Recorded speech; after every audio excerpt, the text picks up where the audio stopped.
Welcome to the Filmsteins, the podcast where we discuss all things movies. Join us as we dive deep into the latest releases, revisit classic films, and explore the art of cinema. Whether you're a film fanatic or just love a good flick, we've got you covered. From Hollywood blockbusters to indie gems, we'll be breaking down the storytelling, cinematography, and everything in between. So grab some popcorn, sit back, and get ready for some cinematic magic. If you like what you hear, please consider subscribing to our Patreon at patreon.com/filmsteins. We offer tiers at the $1, $5, and $20 level, where the $20 tier grants the ability to request films for future episodes. This is the Filmsteins, where movies are more than just entertainment, they're an experience. All around you. And welcome to another glorious episode of the fastest growing podcast on the planet. Whoa, impressive. The Filmsteins. I'm joined today, as always, by my trauma friend. Traumatic? Am I your traumatic friend? Yeah, you are not. You don't cause trauma, but you are just a walking case of trauma. You're a basket case. All right. Of trauma. I will take it proudly. Good. Be proud of who you are, as we learned from Flamin' Hot. Don't listen to Eva Longoria and reduce yourself to your people. You know, be proud of you. All right. Yeah. I'm proud of my anxiety-ridden, trauma-ridden. Yeah, just self. work on it. Just work on yourself, though. Still, you can be proud of yourself and still want to do better. You know, you don't need to stagnate yourself. Oh. Yeah. All right. So you know. You probably guessed from the title of this episode that we are covering probably the most important movie of the year. Ari Aster's new film, Beau is Afraid. Definitely my most anticipated movie of the year. Yeah, I know. I've been waiting for this for a while. It took a while to sneak out of theater and get to a place where I can watch it illegally. But Can we say that? Of course we can say that. All right. The Filmsteins, where we watch stuff illegally. Death to the cinema. I was nervous to watch this because I didn't love Midsommar. I love Hereditary. Midsommar was pretty good. I liked it a lot the first time. The second time, not as much. And I think the third time I liked it a little bit more. But it's one of these films I want to like more than I do. But I do like it. I like Florence Pugh's performance, and I like just the cult, the Swedish cult. That's all it is, I guess. And it's disturbing because cults disturb me. Religion disturbs me. You know, these dogmatic set of beliefs and trains of thoughts disturb me. And I like seeing that on screen, especially when you have old people jumping off a cliff. That's very cool. Oh, I forgot about that. Maybe I should rewatch that. It's a great movie. It's not on the level as Hereditary or as you will soon hear Beau's Afraid.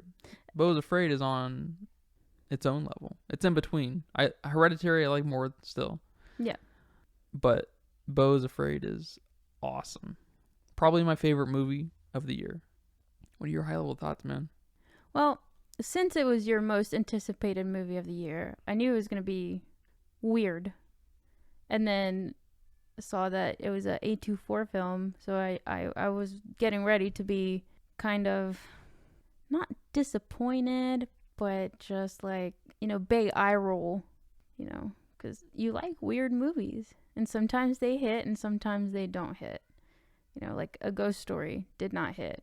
Weird ass movie. I don't even think that movie's that weird. Too weird. And what was it? Midsommar, whatever. Yeah, Midsommar. Yeah. Yeah.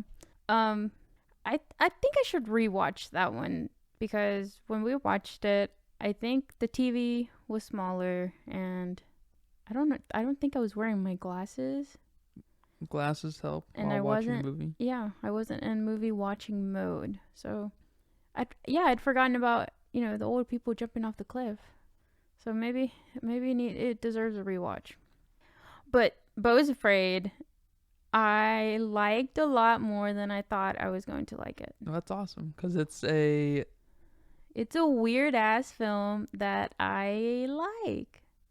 I mean, it doesn't get much more surrealistic than this film. If you if you take this any further, it's going to become very art housey and just super colorful and basically impossible to really keep up with. But there's kind of an epic thing happening here. We have a through line with every scene, and it's Beau's trying to get to his mom's funeral. Yeah. Which a lot of, I don't know, David Lynch films, they don't really have that through line like that, because that's not the point. But we have kind of a actual story shoved right down the middle of this super, super surrealistic Lord of the Rings style epic. It's cool. I've never seen anything like it in my life. Yeah. No, I like that. And I think it helps people like me who don't always appreciate that kind of weirdness that has, for lack of better words, no point. It, giving it a story definitely helps. Yeah, it's because, it forces the question of creating art for art's sake versus creating art that has fucking meaning behind it. Yeah. And it's, art is this mega buzzword that we've had to just live with for the last 100 years of commercially produced products like films and books and music, of course, right? But not all of that is art, Transformers is not art. Marvel was not art. There it is. These mega, Scream is not art. These, even though, just to kind of bring it back down. Some of the moving parts within each of these movies can be kind of artistic, but none of these are a singular vision. I think that's kind of important to a piece of artwork. And it's really hard to analyze it through a true artistic lens when you have so many people working on a thing, which make, unlike, paintings or some video games or books or ceramic things, things that are very intimate and require only an individual, right? Those come from a place and are not inherently art either. If you're just creating art for art's sake, I feel like there does need to be some kind of intention there, something you're exploring, something you're researching, something you're trying to get across, right? But you don't see a lot of super surrealistic stuff like this pay off in such a narrative, way. Yeah, no, you don't. Tell me what happens in any of David Lynch's movies that are not The Elephant Man and The Straight Story. That's where my mind was going to next. I was like, well, there's that one. That's why I don't like a few of them, because I don't get it. Yeah, there's artistic scenes. There's some weird ass shit like Spike in Eraserhead. That's weird, but I can't really tell you what happened or who did what was whose intentions were. I can't tell you that. And that's an important point to take away from those movies, because they are first and foremost experiential films, right? Not every film is meant to be experienced like a David Lynch film or a Alejandro Gonzalez. Is that his name? That's not Brazilian. Yeah, and then the Andrei Tarkovsky. Excuse me for my terrible Russian. Those films are a little more experiential than 99% of your normal films, which is nothing wrong about that, right? Stanley Kubrick, maybe you could throw him in here, but I think Stanley Kubrick fits the more symbolic, metaphorical bill that we're kind of seeing here. I think Stanley Kubrick taps less into, well, I don't know, this might be just a very Stanley Kubrick film because it does tap into the human condition and society, which is very important to Stanley Kubrick's films. Yeah, but in this film, we're only seeing Beau's perspective, We are, and so that is a super important point that you have to challenge through almost the entirety of the film. And then it's confirmed that Beau's perspective is a legitimate perspective when we meet his mom. You know what I mean? Yeah. It's like, holy shit. Because, the movie starts with him living in a super dramatic version of what it is like to live in America. Yeah. And it's awesome. In the city. In the city, yeah. In a crime-ridden, ghetto-ass city where you think at any moment you could be stabbed, robbed, whatever. Weird raped. people doing weird-ass shit out your window. It reminded me of New Orleans, minus the, instead of the street performances being performances and them trying to get money or impress and just attract a crowd. The street performances were a naked guy fucking just stabbing the air, and if you got too close, you were his victim, his next victim. It also reminds me of that episode in Futurama. I think it might be the very first episode of Futurama where Fry gets in line. Fry's the redheaded character. Are you familiar with Futurama? I know who the red-haired character is, but he's sort of, I don't know their names. Fry, so he wears the red jacket, right? He's kind of the dumbass of the crew and stuff. Sure. He gets in line for this phone booth this booth that looks like a phone booth, right? And he finds out that it's a suicide box. You pay to kill yourself, and it's awesome. And it kind of reminded me of that. And it's just, kind of sort of dystopian, but also not. It's definitely making fun of a very particular thing, and it feels very, because of just how out of control it is. It feels like the things you hear about that happen in the random corners of America with our gun violence and our crazy drug trafficking and whatever, kidnappings. Yeah, I just imagine, those weird ass headlines you hear from Florida. Naked man stabs people Florida randomly. man became a huge meme. Yes, it did. And you could even Google your birthday and type in your birthday, Florida newspaper or Florida news, and you could see what kind of weird ass shit a weird man in Florida did on your birthday. It's awesome. Yes. And it's scary, but it's awesome that someone has the balls, I guess, to depict that in such a way, because it's not so overtly America. I feel like it could solely tap into that feeling of I'm afraid of crime, which America specifically, but a lot of the world does face with, the mass coverage of serial killers and stuff, since the 60s and 70s. Mm-hmm. And so it could tap into some of that and everything too, but don't forget where most of those killers are at. Right here in the USA. So I like that, because I love that point, and I love that you bring that up, because that is the first question you really have to ask yourself when you meet Beau, because you see his timidness, his gentleness, speaking of which, I just want to say off the top that Joaquin Phoenix's performance, surprise, is amazing. 10 out of 10. Phenomenal. He's the best actor to ever live. He's the best actor working. It's unfucking believable how good Joaquin Phoenix is, and I can't wait for the second Joker or whatever the fuck else he's in. I hope there's another Ari Aster film with Joaquin Phoenix. I read online at least, that they had a really simpatico relationship.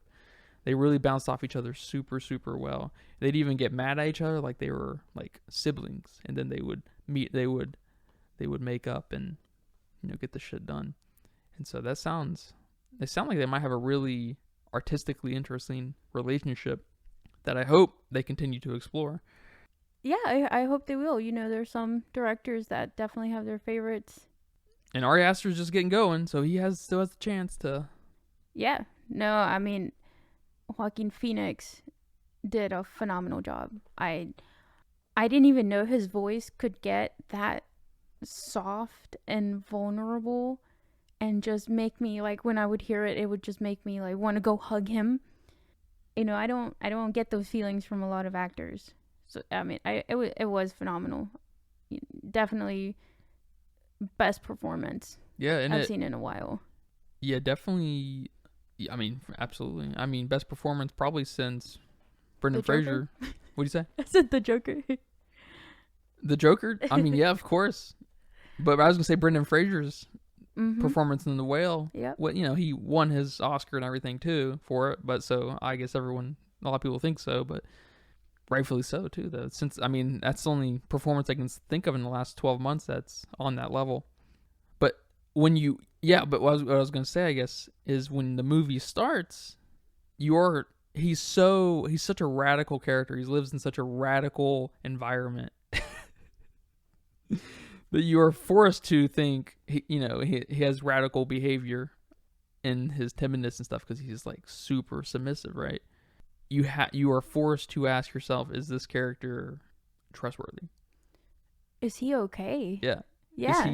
Am I seeing reality, or am I seeing his distorted reality? Yeah, that took me a while to grasp, because the film starts really with him at the therapist office. And, something's going on there. You're going to therapy for a reason. Not saying that therapy's only for people that have something majorly wrong with them, but something's wrong with you. You're trying to break through something. You're trying to... In a film, it is. Yeah. It's symbolic of that, yeah. Yeah. So, something's wrong with this guy. Yeah. And then we see him walking to his apartment, and we see all these, like, weird things in the background on his way there. Like, I don't know, it was some sort of vendors out there, or market maybe, and there's people out there with guns and just people doing weird shit, and you're like, where does he live? And you don't immediately think this is what Beau is seeing. You think, where's this guy at? Yeah. And then he gets to his apartment, and you're like, where is he at? Where is this place? Is this place a make-believe place? Is this place in America? Like, where is this place? And then it continues through the first act, and you're like, oh, this is how he sees the world. And it just gets instantly better when that fucking hits you. But they do, like, exactly like what you're saying, though. They do such a good way to keep that challenged in your mind, and that he wasn't acknowledging a lot of it. And then he acknowledged the one guy who was gonna stab him or whatever, but right before he ran into it, he's just like, oh shit, something. Okay, he's acknowledging it for the first time, and then we see it on the news, and he hears about the guy who's going into different people's apartments and stabbing them when they're sleeping or whatever. So he locks the door and stuff, and so it's like you're just constantly kind of tugging and pulling with him. Is this real? Yeah. And it's awesome, and it takes so long. I mean, it takes the whole movie to really confirm that, yeah, this is real. That's true. In the first act, I was okay, it's maybe... exhausting. Sorry, go ahead. No, you're good. I was just going to say it's exhausting. Yeah. Keeping up with that, like... Yeah, in the first act, you think it. I guess, yeah, you think, is this his perspective? It is his perspective, because how is this crazy? And then something happens, and you're like, okay, this is not his perspective. This is real life. This is what's happening around him. And then something else happens, like when we get into the, what are their names? Grace and Richard, that save him after they hit him with a car. And then you see Jeeves, and you're like, wait a minute, is this guy real? What is this? Why are these people taking care of him? Why is he in an IV? Why does he have an IV in his arm? Like, what is happening? What? Yeah, they also, that couple helps confirm that it's real too, because I actually, when he first arrives, it's so like perfect and he's being cared for that you're like, I guess it's such a polarizing move going from his crime-ridden street to this suburban rich household that it's hard to. It continues the challenge. Is this what the fuck is actually happening? Then we meet the daughter. She's crazy. It's like, but how crazy is she? All daughters are crazy. All teenagers are crazy, right? And then we get that punctuated with her drinking paint. It's just like, okay. And then but then it's, we get another level of confirmation where the mom freaks out. It actually, it's happening, and she freaks the fuck out, and we because you think for a brief second, is she gonna understand Beau? Yeah. You know what I mean? Yes. Because she's been so empathetic to Beau, and she's even like she starts to form this weird whispery relationship to him that you're like, why is she whispering to him? What is she left a note saying, stop incriminating yourself. Yeah, something like that. Like what? And then she gives him the remote to watch himself on the TV. Yeah, I want to, before we get too far away from that, I like that Ari Aster, he likes telling you what's going to happen in the movie before it happens. He does that twice in this. Once with the TV and then the second with them in the forest in the play. He almost tells you the entire story of what's happening. I got the one with the TV. I didn't get the one with the forest. Maybe if you say it, I'll be like, oh yeah, I did think that. But before we get even further, the most important, I guess it's not important, the biggest of those examples of is this real or not is his mother dead? Did that really happen? Because you have this Amazon UPS delivery guy telling him his mom is dead and that he just randomly answered the phone while he was delivering this package because no one answered the door, and that he doesn't see a head and there's a chandelier on the ground. Like, what? And then the lawyer calls to tell him that he wasn't at the funeral and that his mom's like dying wish was for him to be there, or was it to not start without Beau there or something? That was her dying wish, to not start the funeral without Beau there or something. And that gets kind of confirmed, like, okay, wait, his mom is dead. And that keeps happening. Yeah, and I didn't know if you got it, or I'm not sure if you even know, because it's not a thing that we're really around. But when people practice Shiva, you want to get the person buried and go through the funeral as soon as possible. I think he said that. Okay. Yeah. I think the lawyer said that. Yeah. It's like, I think you damn your body or your soul if you wait too long, which is hilarious. Gotta get him in the ground. No. So if this movie doesn't win some stuff for everything, first of all, but production design is fucking off the chain in this movie. What won last year at the Oscars? Do you remember? Oh, it was All Quiet on the Western Front, wasn't it? Yep. Yeah. This is definitely on that level. That's the first thing that stuck out to me in this movie. I mean, of course, because the first act is just ridiculous on the spectacle level of how the streets put together and stuff, and all these homeless and killers and shit, people walking around. Yeah. It's so fucking crazy. And when they get into his apartment. That was awesome. That was awesome. This is probably the best movie I've ever seen, or I should say the most effective movie I've ever seen when it comes to instilling some kind of like artificial anxiety in you. Yeah. And that has everything to do with, the editing, of course, right? And the performance. But when he's in the fucking convenience store trying to get water from taking this pill that he was supposed to take with water, that his fucking water was out or something, didn't have any water bottles. And then, of course, when he Googles what happens when you take the pill without water, you're going to die. It's the first thing that pops up. And it's the first thing he focuses on and stuff, at least. And which just that particular point, when he looks that up, harkens back to, can I trust this guy? Because everyone thinks when they look something up, they think the worst thing is going to happen. Whatever the worst symptom is, that's fucking happening right now. Whatever the side effects are going to be, that the worst ones are going to happen. That's everyone, right? And so that challenges you even further constantly, man. There's so many things in this movie that do this. That can I trust this guy? Yeah. It's so awesome. So, but he goes across the street. It's so fucking good. There's so many fucking good scenes. He takes the pill. He's trying to get the water. He looks out the window, sees the guy bringing in the water into the convenience store, and he's looking around, all the fucking criminals, right? All the killers. He's like freaking out, like, oh my God, how much time do I have and shit? And then he runs out there. He runs to the front of the building. His card gets declined. Don't forget that. Yeah. And he has to find cash and coins and. It's so good. It's so good.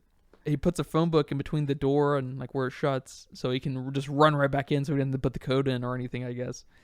and his card gets declined. He goes to the convenience store, his card gets declined, and he tries to pay with cash, with coins, right? And the clerk is just fucking being weird, man. He's not taking, he wants exact change or something. I don't know. He's like, I'm gonna call the cops, and Beau's just like, what the fuck? Why? He's like, hold on, give me a second. Just take the coins and stuff. And then at the same time, one after another, one homeless person, 3 homeless people, 5 homeless people, 10 homeless people, 20 homeless people are all walking in the hotel, and they're all looking at Beau as they do it. I know. And then the final homeless person, as Beau's trying to run to the lobby door, pulls out the fucking phone book, and he can't get in because I guess he doesn't have the code. He's trying to reach the manager, the landlord or whatever, and he's not letting him in, and he sleeps outside.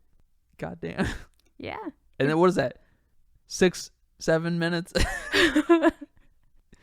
It's crazy. It's so crazy. It does such a good job building up this character, I guess, first and foremost, but that first act does such an excellent job setting up, I guess, it's hard to say a roller coaster of a film. It is a roller coaster of a film, but you never go low enough to fucking have any relief, you know? You're going up and down, and then you're still like, as you go up, you're going up a little further than last time. You go down, oh no, you're going back up. You never get like this plateau or anything, man. It's just constant. I don't know, man. It's hard. I guess I don't know if I feel anything other than being just totally exhausted by this film. Probably an hour in, I'm exhausted and at that point having a hard time. I guess just having a hard time keeping up with Beau. You know, I can keep up with the story fine and everything, whatever, but Beau drags you along, you know? Yeah, I love that Ari Aster, I forgot his name there for a second, played with a lot of these funny but true anxiety bits. I love them so much. You know, leaving your key on the door for a split second to run inside or go get something, and then it's gone. Holy shit. And then his luggage is gone, and now there's a whole party inside his house. Or great example, probably my second favorite example, the water. He took his medicine without water. Now you're gonna die, and now you're Googling your symptoms, and you're like, I have a headache, what is wrong with me? Oh, you have probably a brain tumor or an aneurysm. Like, pick your poison. Or when he's outside, he's naked, and the police is like pointing the gun at him, and he's like, no, don't shoot me. And the police is like, stay still. And he's like, me do this. I am still. And he's just shaking. And I'm scared of being in a situation where police is pointing a gun at me and I'm being still, and they're like yelling at me to be still, and you don't know what to do because you're obviously still, but they're there with the gun and they're the authority. And there's so many great examples. And I'm going to ask you if there's one you can relate to, but the one I relate to the most, and it's, I think, my favorite scene in the whole film, is when he's taking a bath. And he looks around the room. This is after there were crazy ball people in there. Yeah, they're all a big gone. Homeless party. Yeah, the homeless party. They're all gone. He looked. I saw him. He looked. I looked with him around the room. Yeah, they destroyed the house. They destroyed the apartment. Yeah. He turns on the water because he's going to take a bath after he finds out his mom's dead. Lays in the bathtub to hopefully calm down. Looks up, and there is a man hanging on the ceiling, like crying. Yes.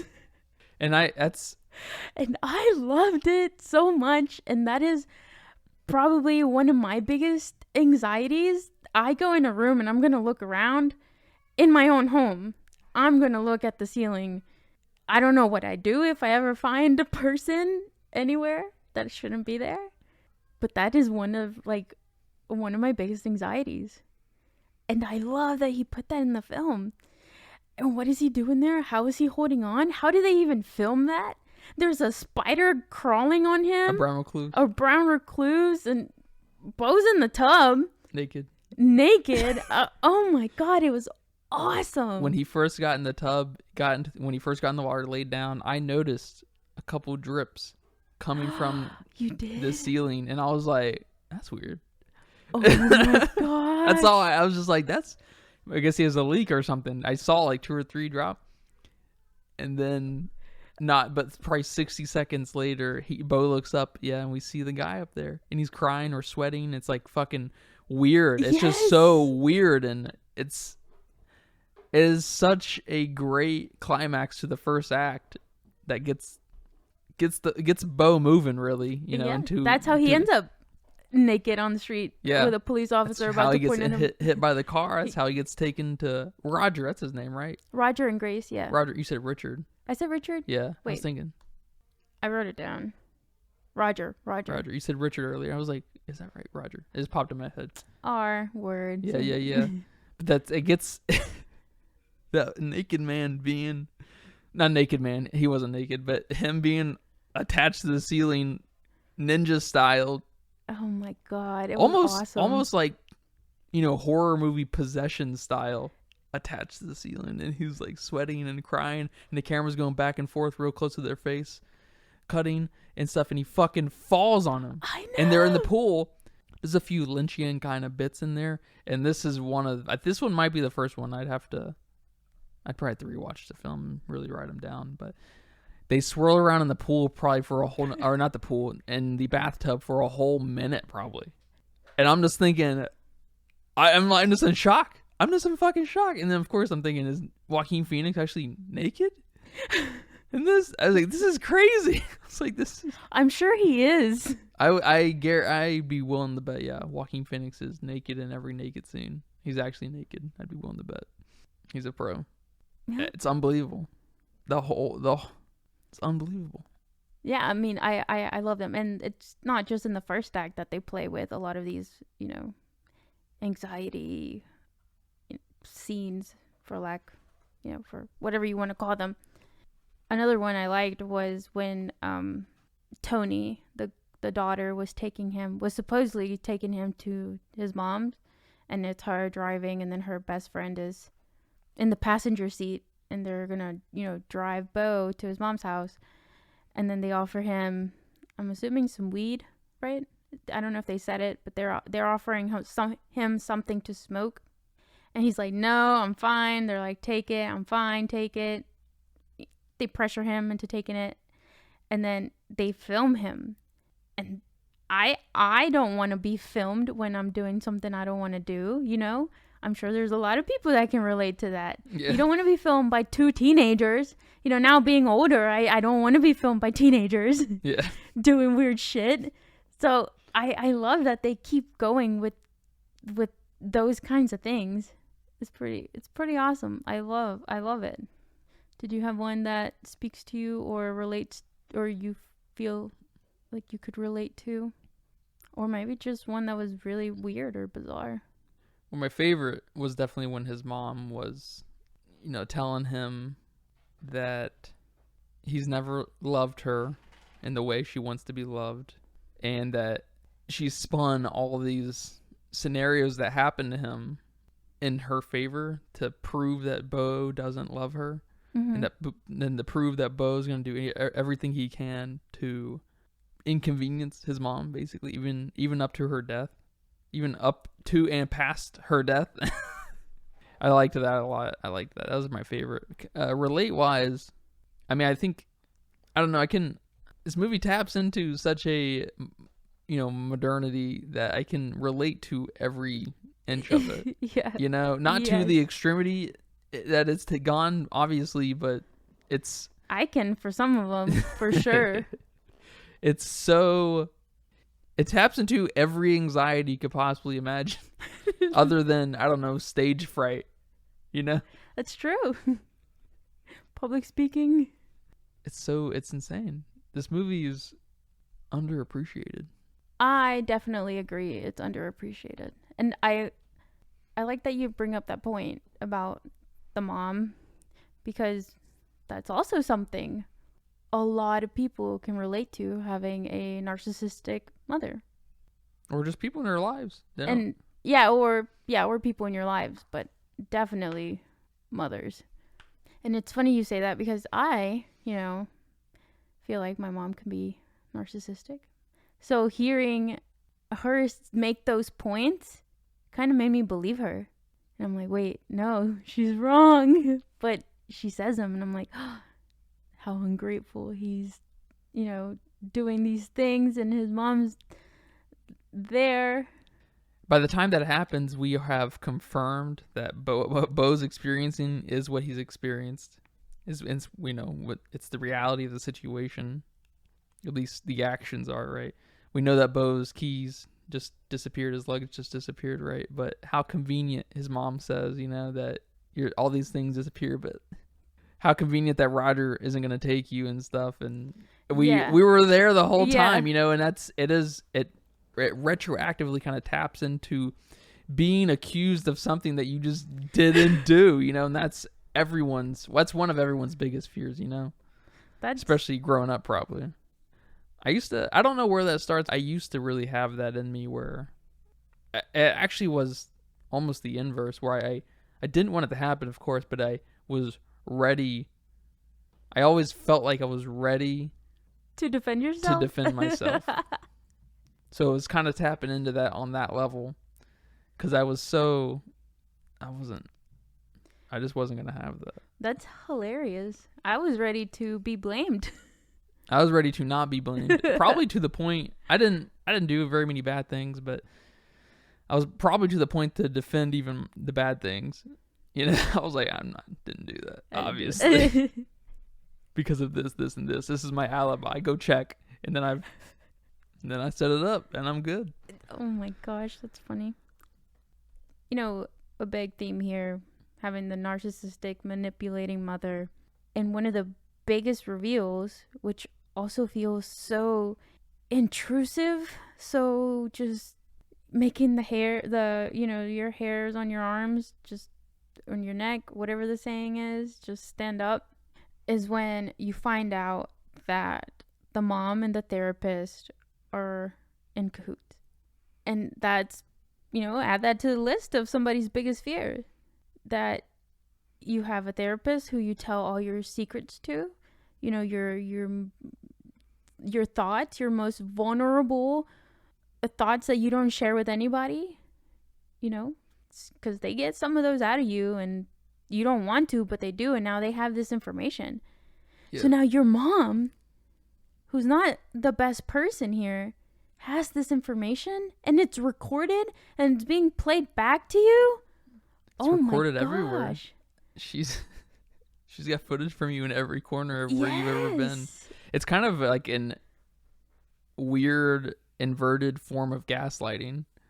Oh my god. You know what I'm saying? Yeah. Like you thought you were safe, you were telling your secrets, right? But in fact, your mom and your therapist are best friends. Yes. Because she's even like, which one should I play, or whatever she says, or which one's my favorite, I can't pick, or whatever she says. And the therapist is like, oh, how about, on August 3rd, blah, blah, blah, or whatever the date was. And then she starts playing him talking about the dream that he had. And you're just sitting there like, what? Can they even do that?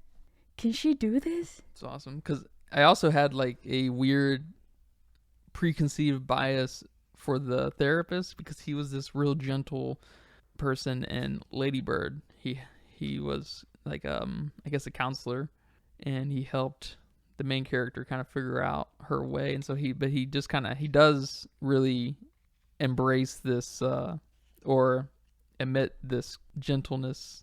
He does a really good job, I guess, at that, the therapist counselor kind of thing. Mm-hmm. I just thought that was funny because I felt extra safe with him. And and then he's got a weird smile. He does. And so, and then I guess he's an albino black guy. He's very light skinned. He's got kind of a weird look to him and stuff. And so like him smiling and him fucking lying basically. And it's just like, it's just the combination. And then he's quiet when Beau walks away and stuff. Like he's not antagonistic. He's like real gentle still. And it's like so It's eerie. It feels very oxymoron-y. Like, I shouldn't, like, what is, I don't know where this is going. Do I like him? Do I not like Yeah. him? It's such a challenging point. Like, there's so many, you're constantly challenged in this film. But it's not challenging in the sense that it's hard to dislike. I mean, it's hard to like. It's very easy to like, I feel like, because it's so funny, actually. Yeah. And very relatable and outrageous and absurdist. Although the absurd stuff, I think, is, starts to tap into maybe harder to like and enjoy and have fun. Because I wouldn't. Did you have fun watching this movie? I'm not sure if I had fun watching this movie. I was exhausted watching this movie. I had fun watching this film. There were a few scenes, maybe majority of the second act, actually, with Richard and Roger. Fuck. With Roger and Grace. And yeah, then, yeah. I guess, would you consider the play the second part of the second act? No, I wouldn't. I'd say there's 4 acts in this movie. Okay. Yeah. So I guess the second and... Which is not uncommon for a 3-hour movie, to have 4 acts. Okay, so the second and I guess third act would be the play. Those two, I don't want to say they were low for me, but they were a little bit harder for me to have fun with. But definitely the first act and the end were some of the funnest that I had. Absolutely. I like the beginning and the end the best. Although I did like the play part quite a bit. And that guy revealing himself, or so Beau thinks, as his dad. Yeah. Which is just weird. It's so... What was that? I'm not even sure what that is. Is that Beau's dad? And the other one, the other dad we see later is a like elephantitis penis that grew off of him and became sentient? Is that where things went? I'm not sure. You know what I mean? Yeah, definitely. For me, the, I guess, third act with the play and the forest was the least cohesive to the story, in my opinion. It was, I didn't get it. I didn't get the point of the play. I didn't get the point of, Beau becoming old and then having kids, and then he tells them he's never had sex before, and they're like, but wait, how are we your kids? And you're like, what? That's true, but what is the point here? Then the thing with the dad, and then the like animation mix of the way they told it. It was a lot for me there. Yeah, it was. I will say that section was, I don't know how I can say this, but it was sensation overload. There was a lot happening, even more so in a weird way than the first 2 acts. The second act, not a lot is happening, and it's kind of our recovery time, just like Beau's. Yeah. Okay. But the third act is, I think, is probably the deepest cut at a societal kind of commentary, because I think Ari Aster is making fun of, on some level, and being very real and vulnerable, in that he's making fun of, not in a bad way, the viewer empathizing and familiarizing themselves with what's happening on screen. And Beau's doing that. Beau at this point is, he's obviously the audience surrogate, right? He is our only character, really, right? And Beau is now watching this play as we watch Beau watch the play, and now Beau is in the play. He's empathizing and sympathizing on such a deep level that he's literally immersed in the play, that he sees himself in the play, and he's basically in a trance. And I think Ari Aster is weirdly, masterfully, because I think the point of him realizing that he has kids in the play, right? Beau, he's old, he has kids in the play, they're hugging him, and he's like, oh wait, I've never had sex. You guys aren't my kids. And it's awesome. The performance is awesome because they're all crying and stuff, and it's all fucking weird. Yeah. It's just like, okay, you're not. Because at this point it's such a epic, like a literal epic, like Star Wars and Lord of the Rings and Never Ending Story, where we hit these big, milestones in the movies or whatever, or a corner, how do you want to say it? Like, like the quests in the movies, basically, that it's hard to kind of, because of the content of the movie, it's kind of hard to guess where things are going, other than that Beau's objective is to go see his mother's funeral, right? So it's kind of, we're letting, and they play into this later in the movie, that Beau's just kind of going with the flow. He's not making his own choices, right? He's just kind of, which is, it's so important. It's all so fucking important to one another, right? And that moment when he realizes, oh wait, I don't have kids. I've never even had sex.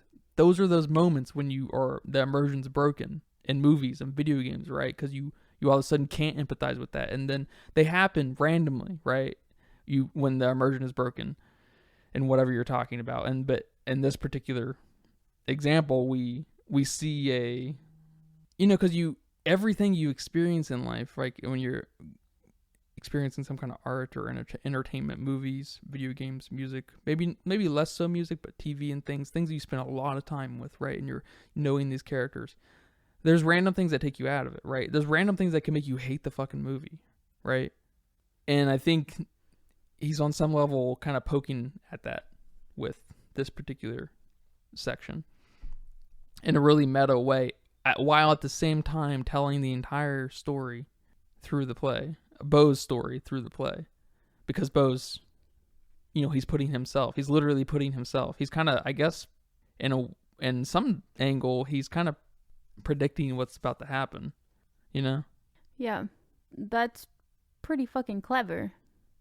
And you can kind of see that at the end, the very, very end, where when he has that, whole trial thing, and the boat flips over, and he's like drowning, basically, and then the audience just gets up and starts walking out. Like, all right, it's over. Let's get out of here. And then that was very jarring. Which is also great. That's great.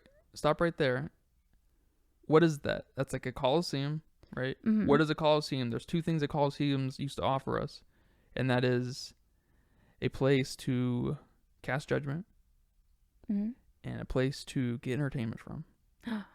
So we're getting at the same time the jury, the defense. We're getting Beau's defense to his mother, because she's casting judgment.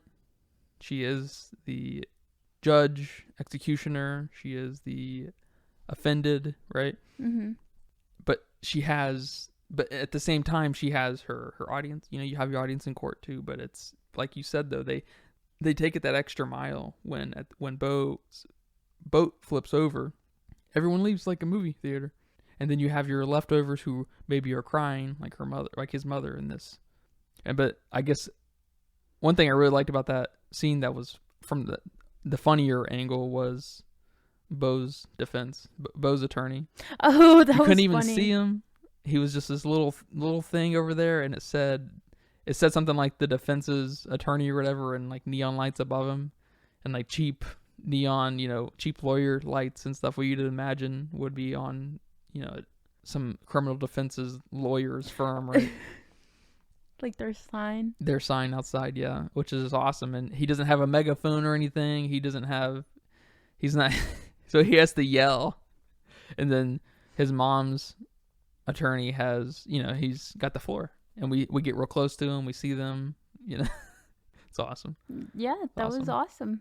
And of course, that is kind of the major climax of Beau's story, and that he was ready to accept, what was about to happen. It was kind of his his only moment of relaxation in the whole movie was seconds before he died. Did you catch that? Everything was he was like, like, no, I don't, what? Yeah. And then he was just kind of took a deep breath and, yep. All right, this is going to happen. And then he slowly, very Lynchian, dies.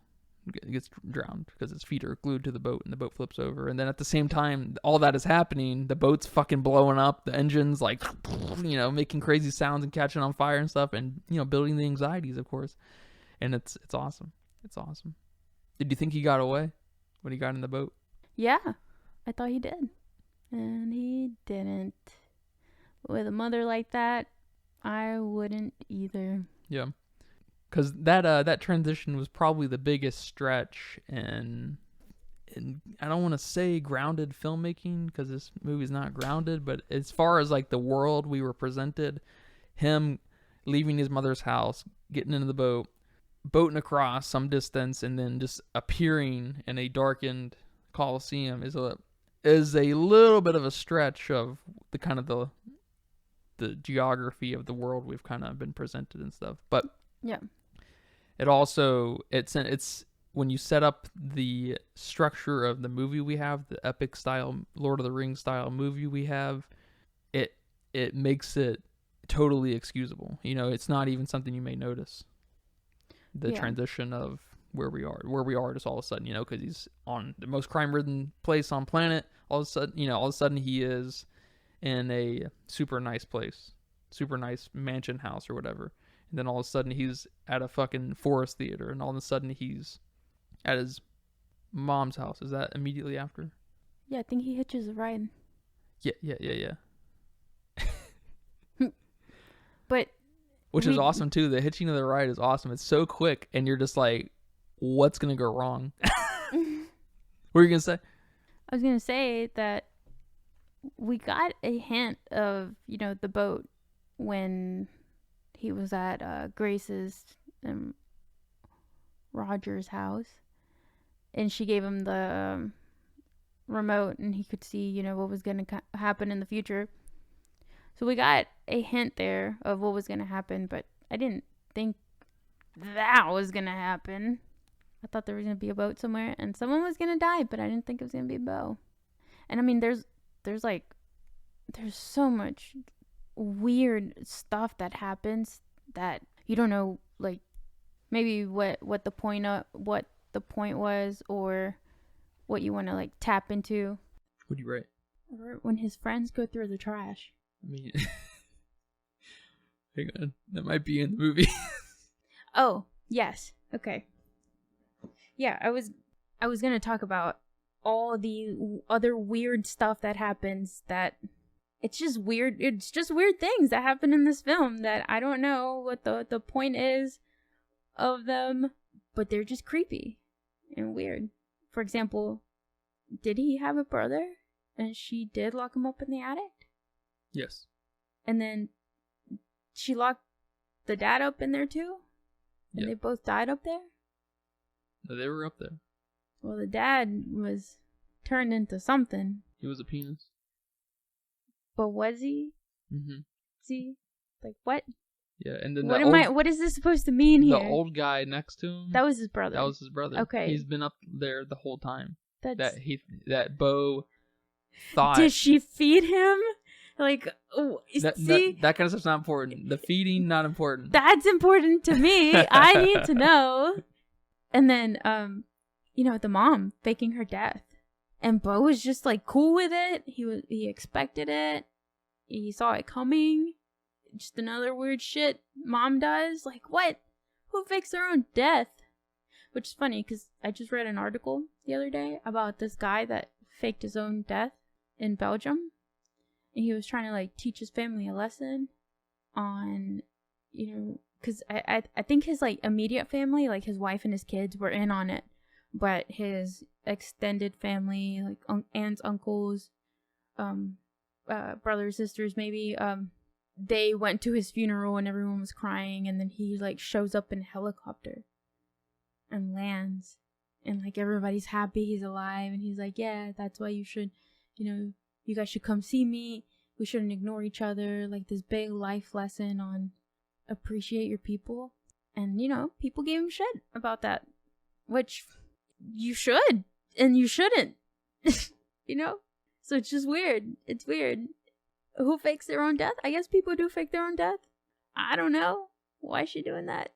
Yeah, we didn't get a lot of introspection when it came to that. When it came to Beau thinking about that. Because we see his reaction, you know, of his mom dying, being told by the UPS man, right? He's still for 24 hours, man, and at some point he sees a picture on the news, I think, of her hands, And then he knows. He immediately knows then, because we find out later that he knew that was like his mom's.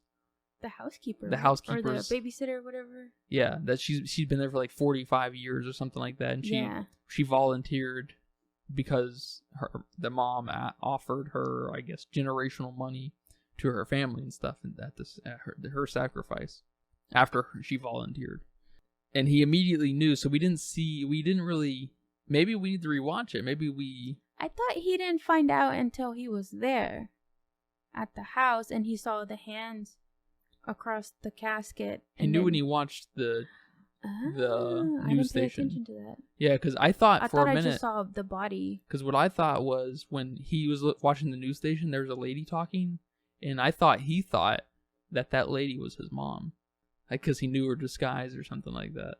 But he saw he saw the hands of that lady, the dead lady, the housekeeper, and that's when he knew. So I think it was even before. It might have been at Roger and Grace's house, but I think it was even before he left. It may have been at Roger and Grace's house. I can't remember when he was watching the TV, but he saw it then. Okay, I thought his first time seeing it was when she was in the casket and her hands were across her belly, and they kind of zoomed in on the hand, and I saw the birthmark, but I didn't think much of it. I thought I was supposed to focus on the ring that she had on her hand. Yes, I think that's what I looked at too. But okay, I guess I wasn't paying a lot of attention during that. But we didn't get a good character shift happening there. So it's also, I wouldn't say that's what's very important about the film. I think this film probably first and foremost is kind of a comedy.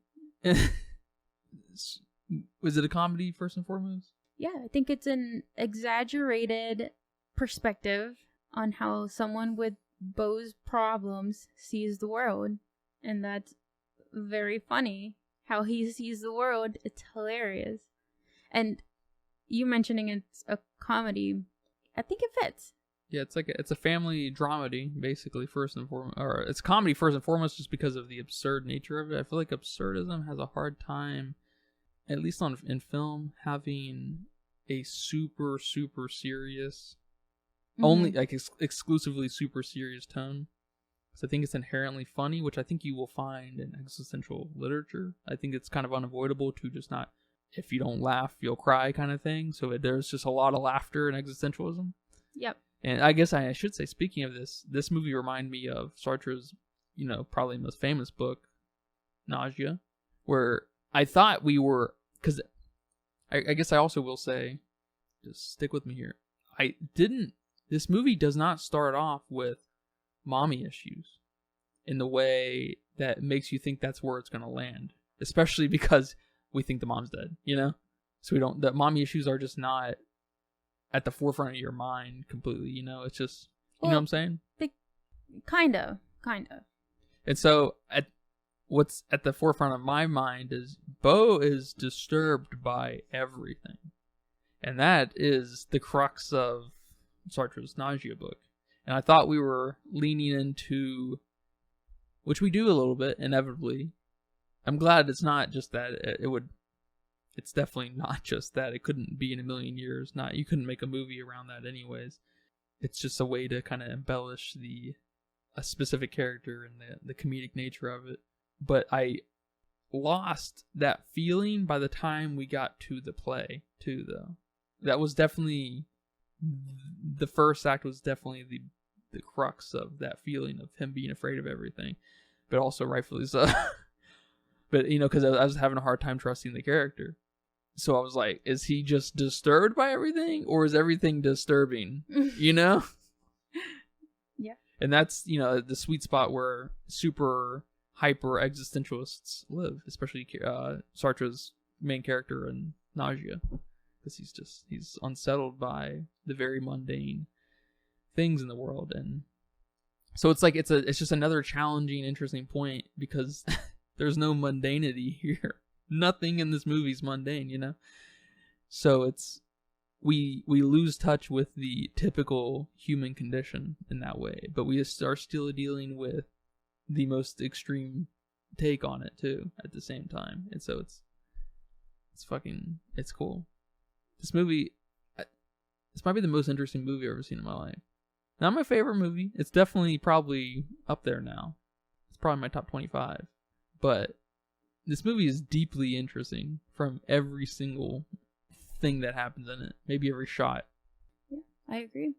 It's a very...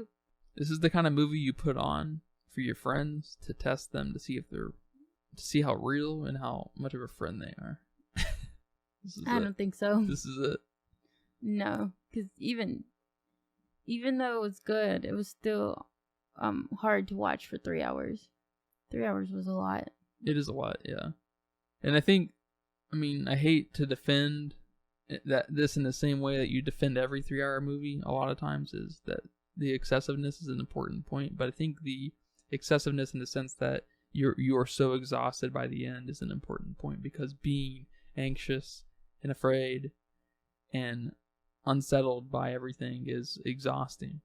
Yeah, but I already experience that every day. I don't want to sit through a 3-hour movie to experience that. I know, which just makes the theater scene that much funnier. God. Yeah, it's definitely an interesting movie. It's definitely a weird movie, but you have to watch it. It's very different from a lot of things. Before we watched it, I saw that it cost about $35 million to produce, so it's probably upwards of $60 to $80 million to make from beginning to end, with directors and with Ari Aster's pay and Joaquin Phoenix's pay and marketing and stuff, right? But this movie only made $10 million. Oh no! So that's pretty. That sucks. We're part of the problem, you know. Yeah, but there's not enough of us to make up for that difference. But I'm also at the same time not surprised this movie did not make a lot of money, because it's a weird movie. This is not a meme movie, this is not a... But it's weird, but it's not that weird, like you said in the beginning of the podcast or the episode. It's not Lynchian weird.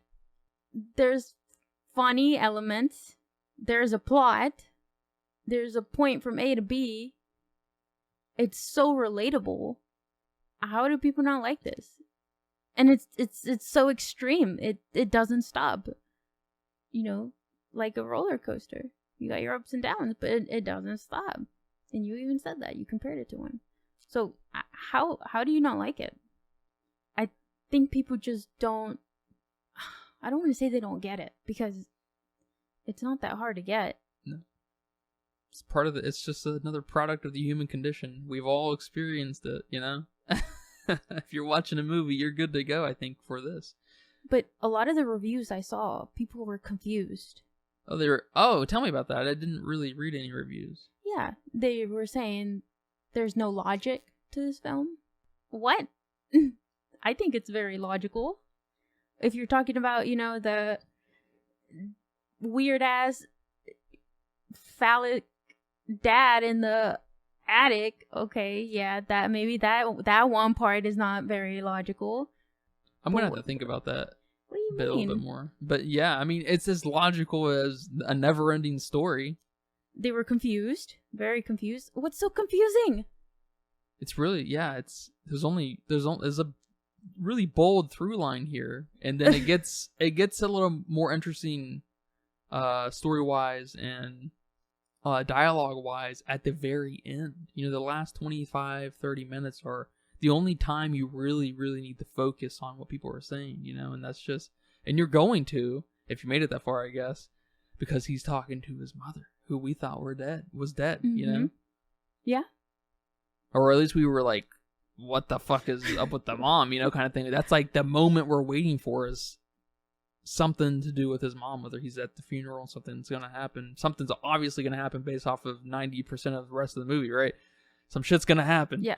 And then we didn't even talk about how his mom gets revealed. Oh my gosh, that's probably one of my favorite comedic parts in this film. Yeah.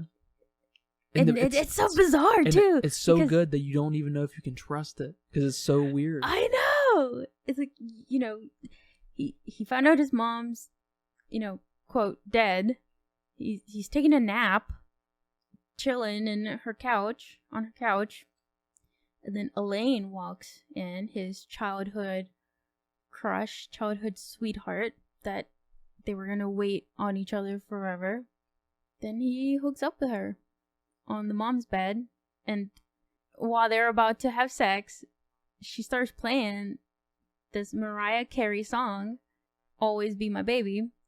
And then Beau is terrified because if he, has an orgasm, he will die based on what his mom told him his whole life. But it feels good, but I'm gonna die. And he's just terrified, and he's, mix of emotions here, I bet. And then he does, and he's alive, and he's thankful, and he's probably one of the happiest people on earth.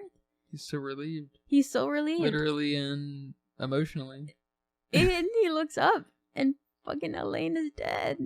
She died, and she just falls on the floor. I think, other parts made me maybe laugh or made me giggle or whatever, but this scene made me laugh out loud. I was like, what just happened? And then the mom comes out. It almost reminded me of, like, that Black Mirror episode? I think it's called The Black Bear or something, where the girl's going through, like, the woods and she's killing people or something, and she's trying to escape, I guess, and then she walks into this, like, factory or something, and then all of a sudden, like, the lights turn on and there's an audience and they start clapping for her. It reminded me kind of that, like it doesn't take that turn, but it feels like that for a split second. You're just like, what? What is going on? And then you realize that it was all a fucking scheme to test Beau and stuff. But he knew the whole time. But he was trying to get there. He was earnestly trying to get there. He did know the whole time, but he was gonna go anyways. Yeah. And so it's just like, what do what do I do with this? Like, and then you're on Beau's side, of course, because you were with him the whole time. You know the story. And then his mom accuses him of all this craziness. His mom becomes totally untrustworthy. I mean, they're both kind of untrustworthy throughout a lot of the movie, or at least it feels like Beau probably is. Maybe not. You get it's a nice negotiation that happens there. But the mom, I don't know, because like when they're on the cruise, she seems fucking normal for the most part, I think. The mom? Yeah. No way. No? Not to me. What I'm happened? getting major Bates Motel vibes when they're on the cruise. That's true, I guess, because especially when they're in the bed. Mm-hmm. Yeah. And then, who tells you about the night you were conceived? Oh, yeah. That's true. Yeah, that's not normal. Yeah, that's not normal. Not normal. That's awesome. But I love that they put in that Mariah Carey song.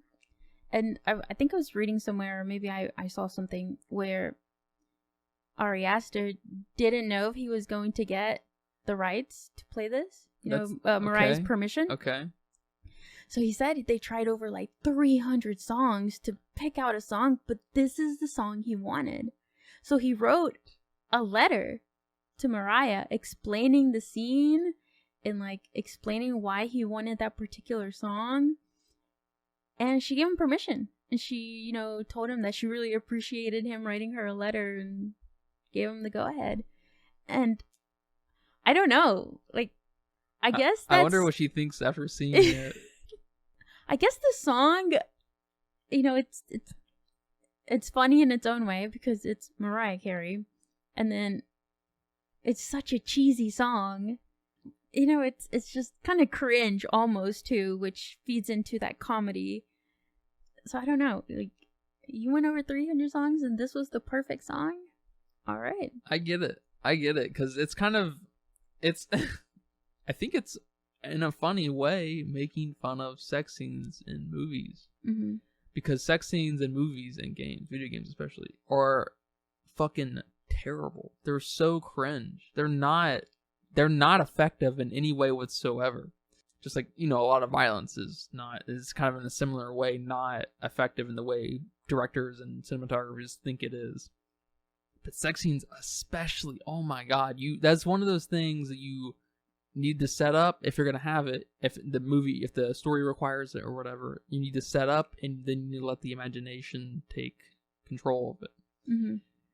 Because otherwise, it's just gonna be cringe. Especially because sex scenes a lot of times will last way too long. You're just like, why is this lasting long? And I feel like in some movies that is intentionally supposed to make you feel a little weird, because I don't know, because it's a funny thing. It just kind of is a funny thing, I think. And it's even funnier that she restarts the song. Yes. She's like, wait, hold on, let me restart this. And that's how I feel like that's the setup. Man, the setup is when they're outside, I guess, because he stands there for so long and he's just like in disbelief, right, looking at a lane. They're really far apart. The camera is kind of like in the middle of them. It's not really close to either of them. We're not getting any kind of intimacy there, and you're like, is she like freaked? When it's hard to gauge what she's feeling from Beau. Yeah. And he's just real quiet, and he's like, he looks like a fucking bum, and it's just like, and it's kind of what? And it's Beau. Like, we haven't gotten much. Yeah, no, that no, side not of at him. all. We don't have that. We don't have that human side of Beau. We have this insanity. This insanity, man. This catalyst for just things to happen to him, and we know he's a fucking traumatic mess and stuff, but. We get this weird. It's that first setup of cringe, in a good way, good bit of cringe right here, because it just is in tune with the rest of the movie for sure. And then he kisses her, and you're just like, what? What is okay? And then she's like, all right, let's go inside. Where's the bedroom? Take me to a bed. And we're just like, okay, this is happening. And then you're just waiting. You're just waiting for something to go wrong. He's not getting laid. Right, and then he gets laid, and you're like, okay, or like, I guess she's like, go to the bathroom, get ready and stuff, and she's taking her clothes off, and he is like in the bathroom. He's just like, I don't know if I can do this right. And you're like, he's not gonna come out. Yeah, and then he comes out and he's got his clothes on, and she's like, go take your fucking clothes off, and then he does, and you're like, and you're just like, oh, okay. When is it gonna get bad? Like, when is he gonna be like, all right, I can't do this, or when is something fucking crazy gonna happen? And he's naked, he gets in bed, and you're just like, okay, I guess this is happening. And then the song's playing, and then it's like the beat's already happening, and they're not quite there yet, and so she fucking resets it, and it's just like, god damn it, like, this is like, it's building up. It's like the most interesting cringe I've ever seen in my fucking life, because most cringe is like secondhand embarrassment, right, for a lot of cringes, and then other cringes like bad cringe, like it wasn't meant to be cringy, but it turned out cringy. Yeah. Like, yeah, exactly. It's hard to describe that, isn't it? Yeah. But when you see it, you fucking know it. Yes. You're just like, ugh. Yes. I gotta get out of here. But this is like, I don't know.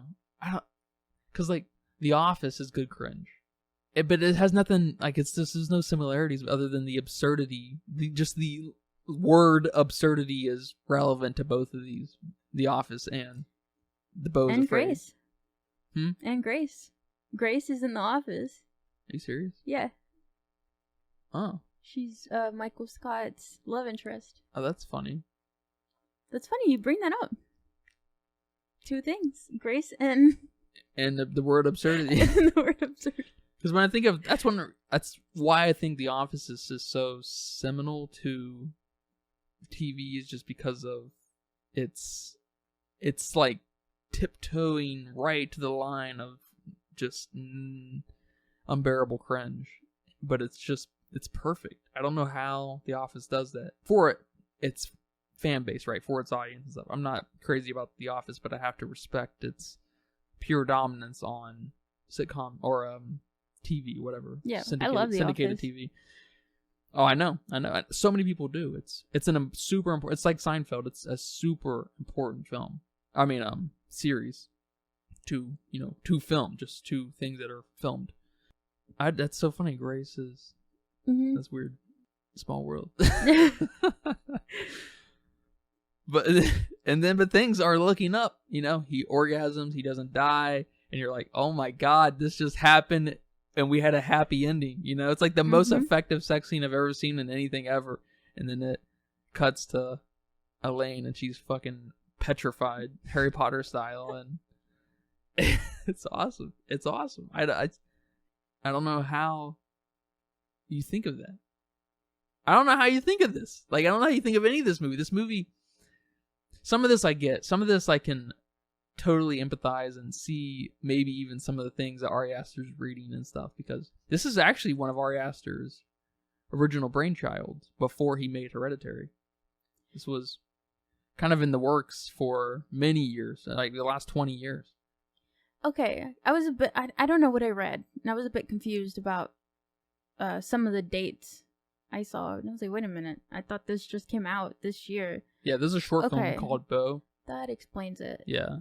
And so that, I think maybe 2005 or 6 or something like that. Okay. And so that was like early Ari Aster. That was, So he's had some time to flesh this out. Yeah, this is obviously a very personal film to him. This is... Oh, and that's... You saying that reminded me of some of the reviews that people were saying about how if he needs a therapist to let out his... This movie is his therapy, ladies and gentlemen.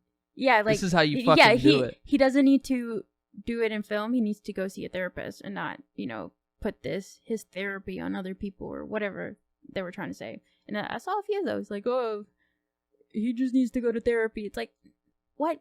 You know how many people write books instead of going to therapy or alongside of therapy?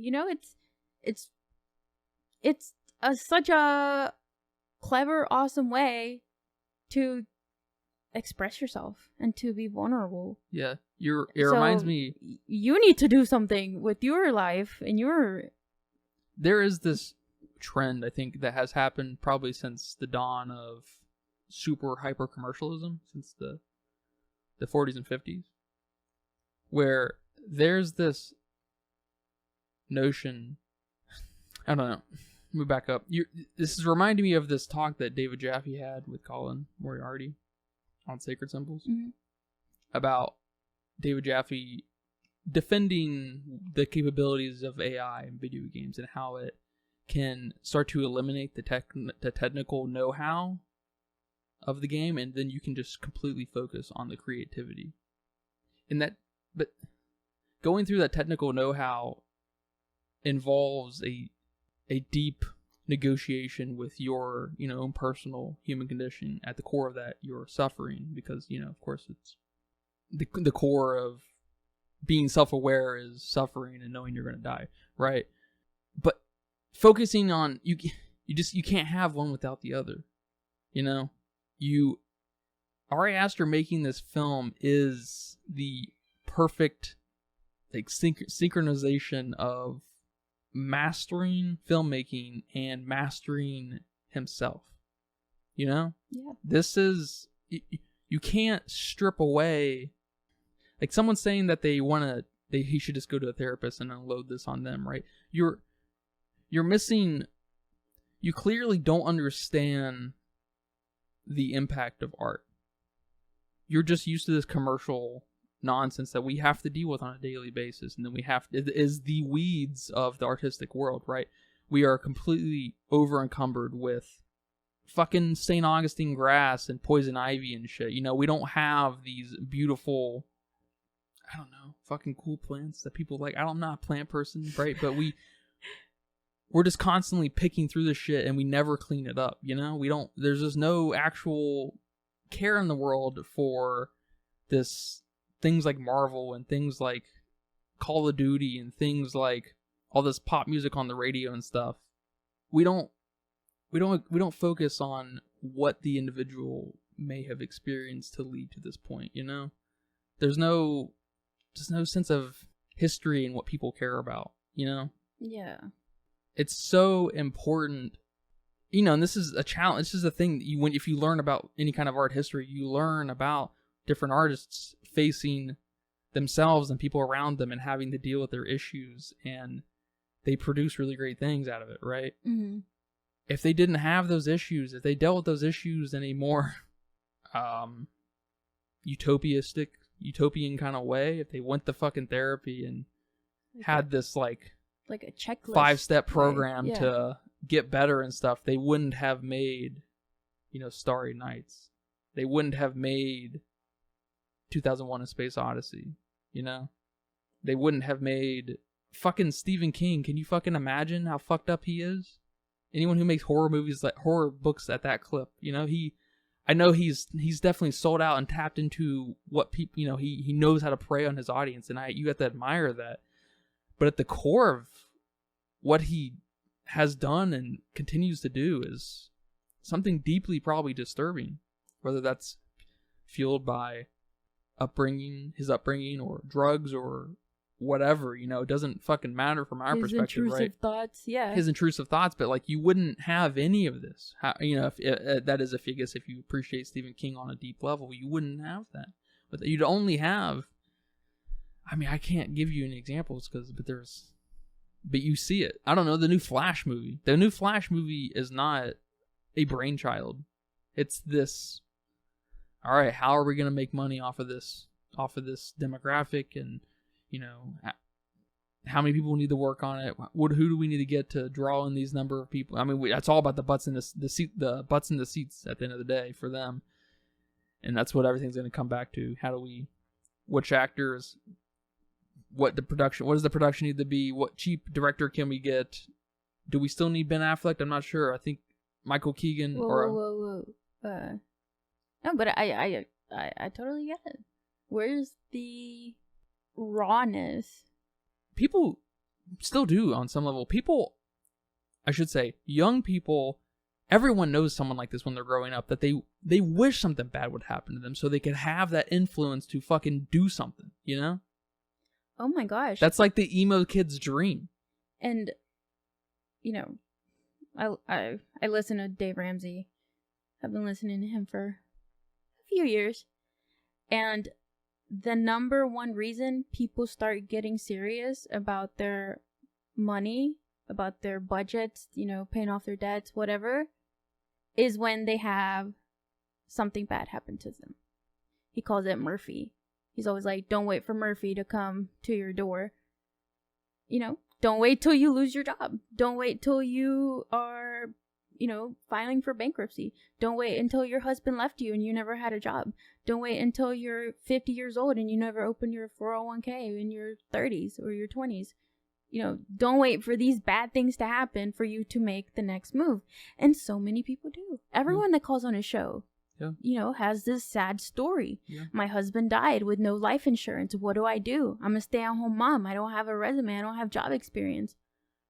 That's awful. But, you know, something's got to push you to get your shit together. Yeah. And, you know, I'm drowning in debt. And some people are self-aware enough or want to get into a specific field that they know it requires not necessarily catastrophic things to your lifestyle, but things on a deep level, things that change your lifestyle in some way to inspire you in a genius way. Yeah. And that's one of the great things about existentialists, and just in general, is they've tapped into something that everyone experiences.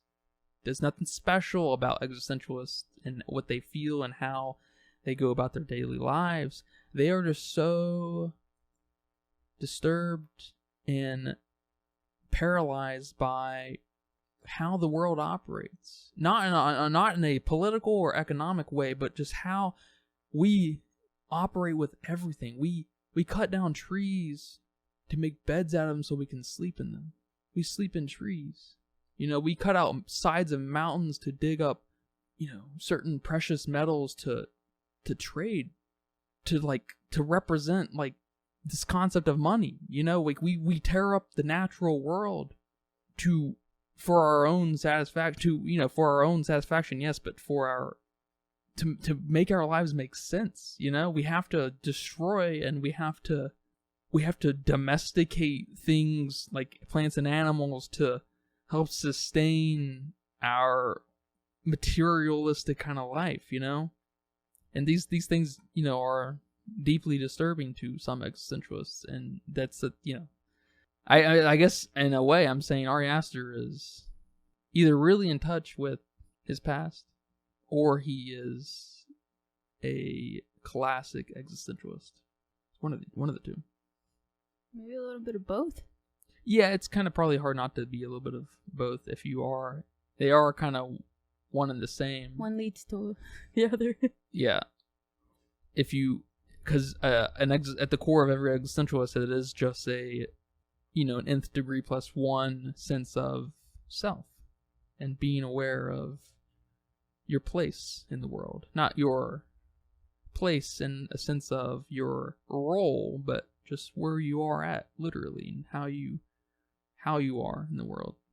So, does that make sense? I don't like it when people say, it's fun to say it jokingly if someone needs help, right? But if someone is exercising their self-care in a hyper, a spotlight medium like movies, it might be one of those things that you just need to be self-aware enough about that maybe this is one of those pieces of art that we should just all kind of hyper-focus on in this moment. Because I guarantee you in 100 years this movie's going to be remembered. Yeah. And no Marvel movie will. The Super Mario Brothers movie won't be. I think this movie's going down in history. Is that bold to say? Well, that's really bold to say. I think Ari Aster I don't like this movie more than Hereditary, but I think it's more important than Hereditary. Because, of course, I have my own human condition and suffering to deal with, and I am a little bit more inclined to like truly horrific things that just can't happen, like Hereditary. Beau's Afraid taps into a reality we don't want to face, on an exaggerated kind of way, but Hereditary is a possession movie, a demonic movie, so it's a little bit different. Sort of. It's kind of a family dramedy. Family drama, tragic affair type thing, first and foremost, which is what makes the movie great. But it's the demonic movie at the end of the day. Not very real. Does it make sense? Did you catch that? Yeah, I caught that too well. Don't know how to follow up to that. Yeah, it's okay. I just okay, don't you don't like. have anything to say.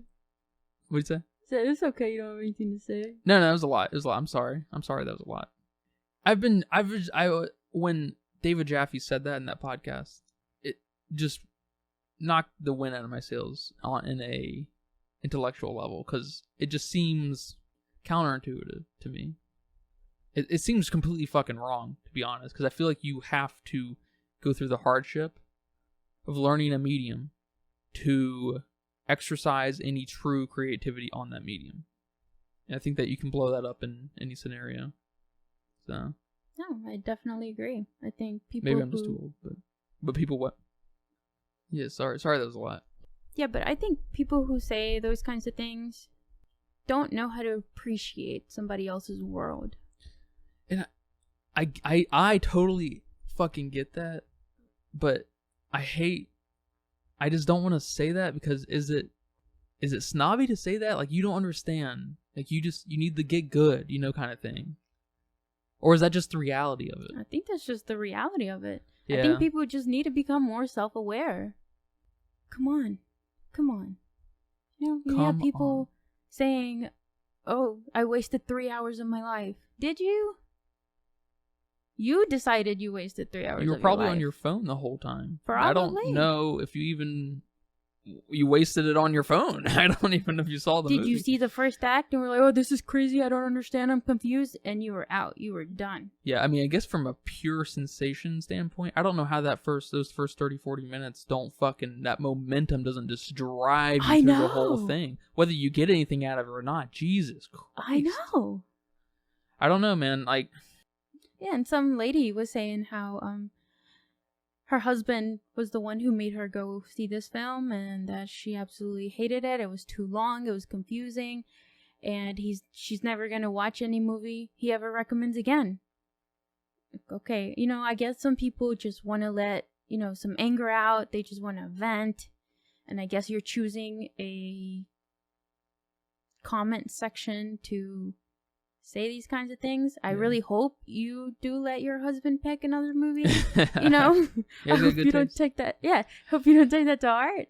But if your husband wanted to see this, maybe pay a little attention to it. He's obviously interested in something like this. Maybe he thinks there's something there to be said.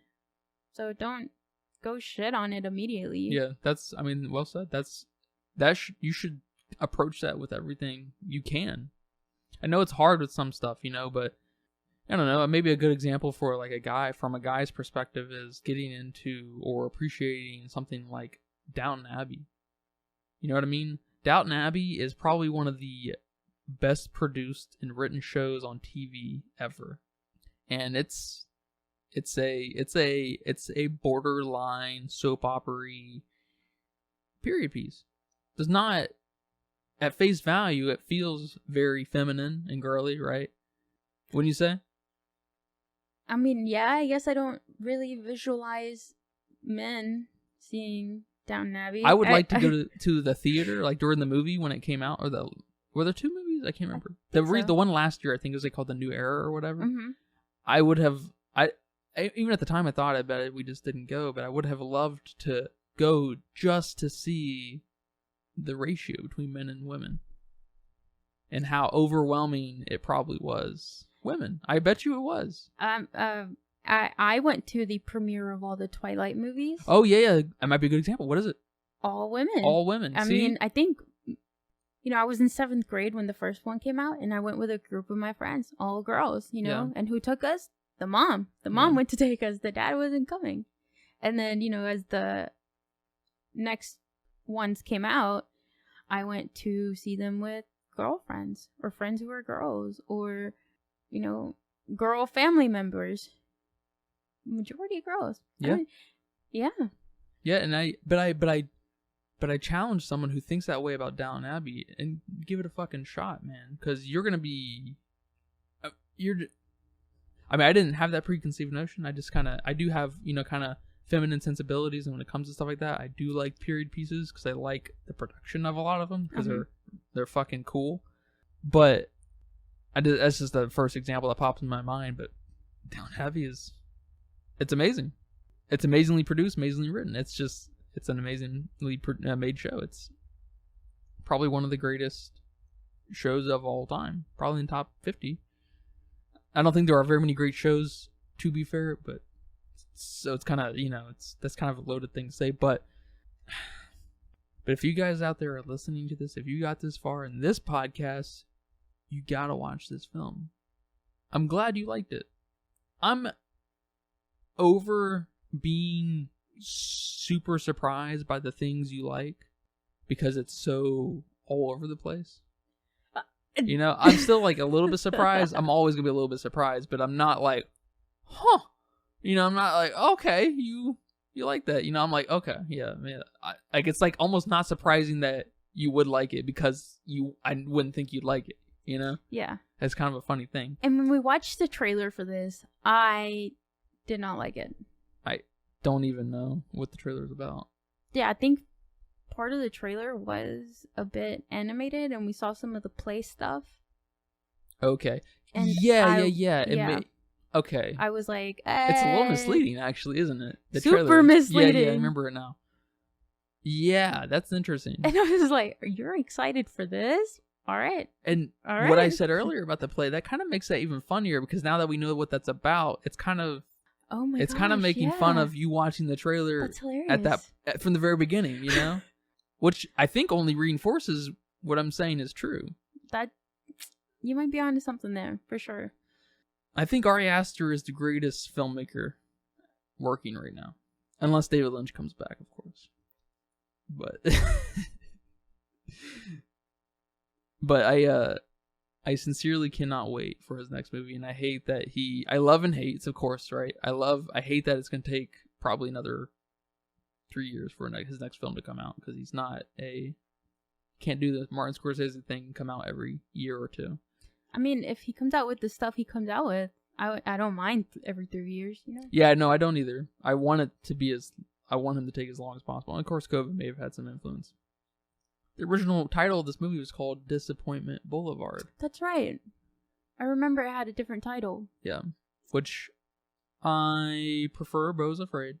For the title Beau's Afraid. But I don't love it. Don't love the title. I may have preferred the original title of the short film, Beau, just Beau. I think, because there's something kind of innocent and almost cartoonish about just that one word name, and almost autobiographical, you know, or just biographical maybe in general. And there's something really vulnerable I think I would have liked about just that. But what do you say?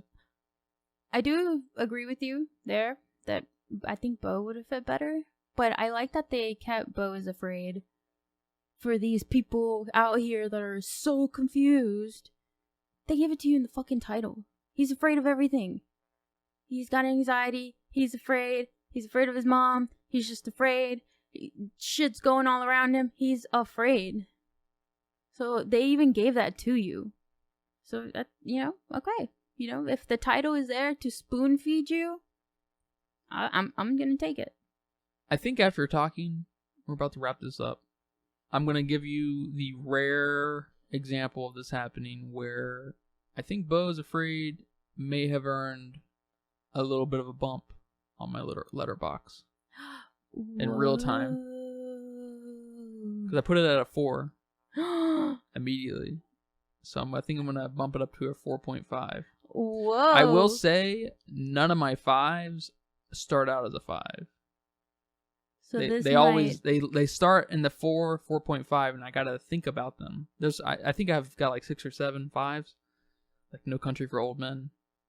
That was probably my first 5, and so this is in the runnings for sure, because it didn't stick.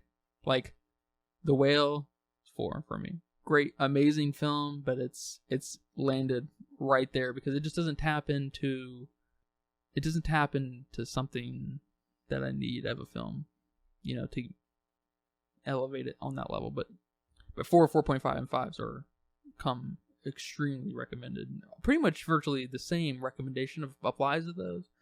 But those 5s and the 4.5s are just such personal, like, films that just don't leave my mind.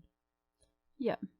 I've been anxious to talk to you about this episode, but anxious from the angle of not knowing how to talk about it and how to justify my feelings for it. So I hope I've done a good job. I think we did. I think we both did a good job. I immediately gave it a 4.5. Wow. I didn't need real life time. Yeah. I think the only reason it's not a 5 for me is the forest scene. But after talking to you about it, it's clicking. I would definitely love to see it a second time with a new perspective. I definitely think this is the kind of movie that requires a second time. Like Hereditary, I think, is an essential movie that you watch by yourself, lights off. Nope. Nope. Headphones if you can, right? If in a singular time, if you can, let it just sink in like that. I've watched Hereditary probably 25 times because it's my bedtime movie, and so I've ruined that for me. But Beau's Afraid is definitely a film that I feel like it's kind of like the book Nausea, where you need to revisit it at different points in your life to, I don't know, remind yourself of, at the very least, of other people's suffering. At the very least. Yeah. Awesome film. And my mom's gonna hate it. Oh my gosh. She can't hate wait. it. She's gonna hate it. Maybe after listening to this episode, she won't hate it. I doubt She'll it. love it. Yeah, well, thank you for watching this film with me. Thank you. This was my second most anticipated movie ever after, like, starting this new initiative to watch more films. The first one was last year, The Northman. Robert Eggers. Ew. Which is awesome film, but not in this way. It's a solid 4 for me. It's not moving anywhere. If anywhere, it kisses that 3.5 area. Yeah, that was like a 2 for me. Oh my god, we should rewatch that. I think you'd like that better here, if you can understand. It's true. We did watch it at the movie theater, and it was during a time where I was kind of anxious about going to movie theaters. Yeah, I'm still anxious about going to movie theaters. Yeah, but I think Ari Aster is my favorite director. Yeah. Whoa, Yep. I'm bold sorry. claim here. I'm sorry, David Lynch, but I think you have been nudged aside by the younger, shinier model. This episode is one for the records. Yeah. Just saying. It You're is. never going to hear another 4 go into a 4.5. Maybe once a year or something. Live. I don't know. There wasn't one last year. RRR was an immediate 4.5. Actually, I will say that, which is pretty rare too. Yeah. But- I give out all the highs. You know, I just love and appreciate. You do. On a good level, on a good, such a deep, like, innocent and appreciative level. You know, you're good with that. You're not a curmudgeon. You know, not often at least. You can be when shit's trash. You know, just when it's unwatchable. You're honest about it too. But that's it. But I appreciate that about you. Thank you. I love that you like this movie. That's awesome. It is. That's awesome. I like that. Yeah. Now we got hopefully Barbie is good. Oh yeah. Hopefully Barbie's good. That's my next movie I'm looking forward to. Me too. I think that next movie that's coming out I'm looking forward to. I think it is out, wasn't it? Is it out today? The 21st? Maybe movies come out on Friday normally. I think. Of course, I want to see the new Spider-Man, but it's not essential. July 21st. Okay. Oh, July. It's June. Oh, July. Yeah. Oh, okay. Okay, so we got a little while. Yeah, that's probably my next big one. And then after that, I think Wonka, probably my next one, which is December. What about the Meg 2? Well, no, I'm looking forward to it, but not. I'm looking forward to it. Barbie and Wonka are the big ones that are gonna finish out the rest of the. I'm sure there's gonna be some sneakers. I might love the Meg 2. If I love the Meg 2, that's gonna be awesome. I don't love the Meg 1, but it's fun. You know, it's whatever. But I'm glad I watched it and everything. But the Meg 2, I'm definitely looking for. I want to see the new Transformers too. I wanna see the new Spider-Man. I want to see the new Pixar movie. Oh yeah, Elemental. I want to see the new DreamWorks movie with the Kraken lady animated girl going to school or something. I don't know. I want to see that. There's a bunch I can't. Oppenheimer.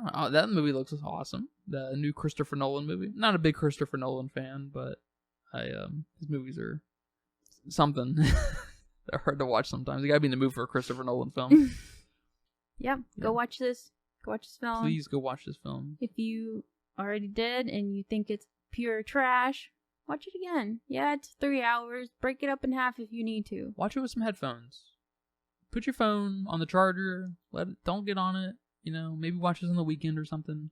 Put some headphones on if you can, and just pay attention to everything. You know, just soak it in, experience it. Just appreciate it. At least appreciate it on a performance level and a production level. At the very least, it's so easy, and then a spectacle level too, because it's just nuts. It's nuts. nuts. It's so easy. I feel like to let the momentum of the early part of this movie carry you through, and I think it pays off. I think the weirdest part is the big penis. I need to think about that some more. That might be, if I can think through that might elevate this movie to a 5. I don't know. It might have that big of an impact. But that's such a small part that. But it might tie just something. laugh through it. It might tie something together though for me. Okay, yeah. It might tie something together. I'm talking about the people that didn't like it because of that. I know it is so small, and it's a funny fucking scene. It's like holy shit, and then Jeeves comes in and fucking shoots it, and then gets stabbed in the fucking head by the penis that has praying mantis claws, and you're just like, what just happened? And then Beau fucking falls down the attic stairs and tells his mom, he just begs his mom for forgiveness, and then it's insane. It's insane. I don't go watch it. I don't know. This movie, I think this movie does run the possibility of hitting a 5 for me. It's gonna probably take another week or two, but you bet your ass simmering up there. Thanks for listening. Take care, guys. Goodbye. Till next time. And that's a wrap for today's episode of the Filmistines. Thanks for tuning in and joining us on our cinematic journey. We hope you enjoyed our discussion and gained some new insights and perspectives on the world of movies. Don't forget to subscribe to our podcast on your favorite platform, especially Patreon at patreon.com/filmistines, and follow us on social media for more film-related content. We love hearing from our listeners, so if you have any feedback, suggestions, movie recommendations, or book recommendations, please feel free to reach out to us. Until next time, keep watching and keep loving the magic of movies. This is the Filmistines signing off.